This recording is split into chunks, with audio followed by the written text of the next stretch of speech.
বিসমিল্লাহির রহমানির রহিম। সুপ্রিয় এইচএসসি এবং এসএসসি এবং দাখিল পরীক্ষার্থীবৃন্দ, যারা 2025 সালে পুরাতন সিলেবাস অনুযায়ী পরীক্ষা দিবে তাদের জন্য আমি আজকে সপ্তম অধ্যায় ব্যবহারিক জ্যামিতির এমসিকিউ নিয়ে আসলাম। তো অধ্যায়টি আসলে তেমন একটি বড় অধ্যায় নয়, ছোটো একটি অধ্যায় এবং এই অধ্যায়ের এমসিকিউগুলো মাত্র 3টা টাইপের মধ্যে আমি বিভক্ত করেছি। এই 3টা টাইপের এমসিকিউ যদি কোনো ছাত্র বা ছাত্রী ভালোভাবে বুঝতে পারে তাহলে অবশ্যই সেই অধ্যায়ের টোটাল এমসিকিউ কভার করা সম্ভব হয়ে যাবে। তো টাইপ 1-এর মধ্যে আমি লিখেছি ত্রিভুজ সংক্রান্ত সম্পাদ্য, অর্থাৎ একটা ত্রিভুজ কীভাবে আঁকা সম্ভব হয়, কয়টা উপত্য থাকলে সম্ভব। এখানে 2টা প্রশ্ন এনেছি। প্রথম প্রশ্নটি হচ্ছে, না একটাই প্রশ্ন, 3টি রেখাংশের দৈর্ঘ্য দেওয়া আছে, কোন ক্ষেত্রে ত্রিভুজ আঁকা সম্ভব নয়?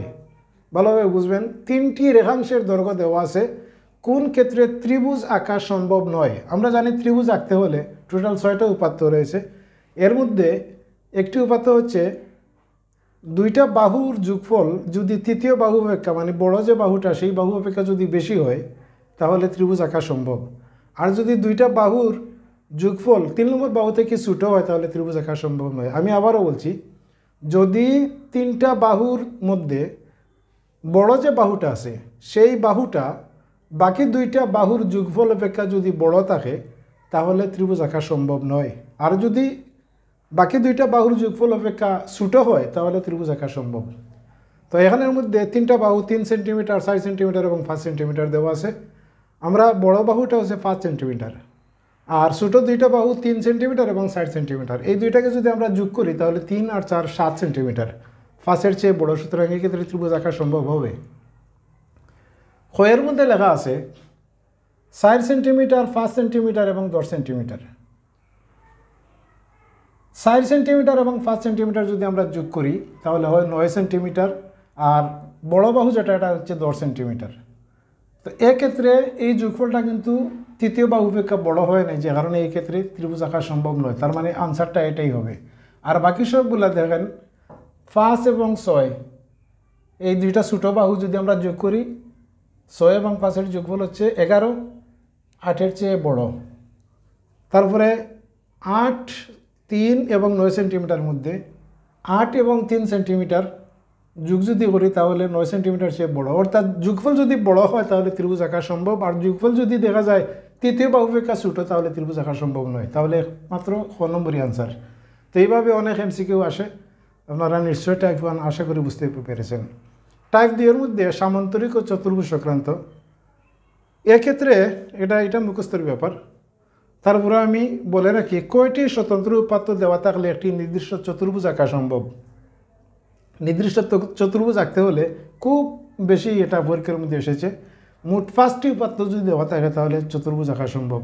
আপনারা মেইন বইয়ের মধ্যে দেখে নেবেন কী কী শর্ত। এই শর্তগুলো আসে না সাধারণত, এটাই প্রশ্ন আসে, তাহলে আনসার হবে 5টি। লাস্ট অ্যান্ড ফাইনাল টাইপ হচ্ছে ত্রিভুজ এবং চতুর্ভুজ সম্পর্কিত।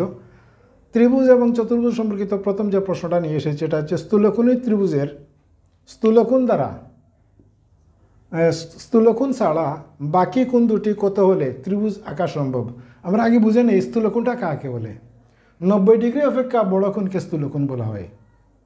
তো একটা কোণ যদি 90 ডিগ্রি অপেক্ষা বড় হয় তাহলে আমরা জানি ত্রিভুজের 3টা কোণের সমষ্টি 180 ডিগ্রি। তাহলে বাকি 2টা কোণের যোগফল কত হতে হবে? 90 ডিগ্রির ছোটো হতে হবে। বড় হলে কিন্তু এটা স্থূলকোণী ত্রিভুজ হবে না। তাহলে 30 ডিগ্রি এবং 60 ডিগ্রি এই 2টা কোণ যদি আমরা যোগ করি তাহলে 90 ডিগ্রি হয়ে যায়, তাহলে মানে এটা সমকোণী ত্রিভুজ হয়ে যাবে।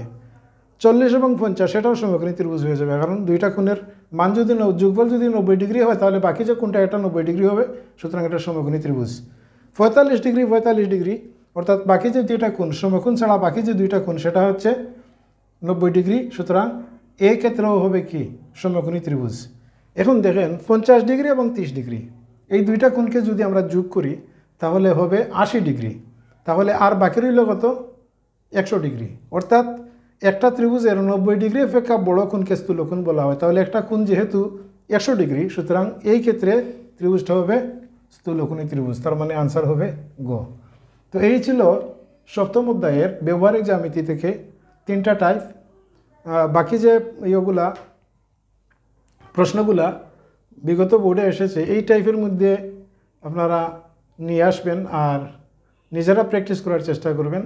যদি সম্ভব না হয় তাহলে আমার লেখা যে বইটা আছে সেই বইটা আপনারা নিতে পারেন, হয়তো 150 টাকা আসবে এই ইয়ের খরচ।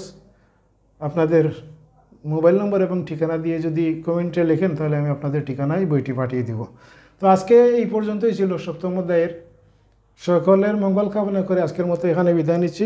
আসসালামু আলাইকুম।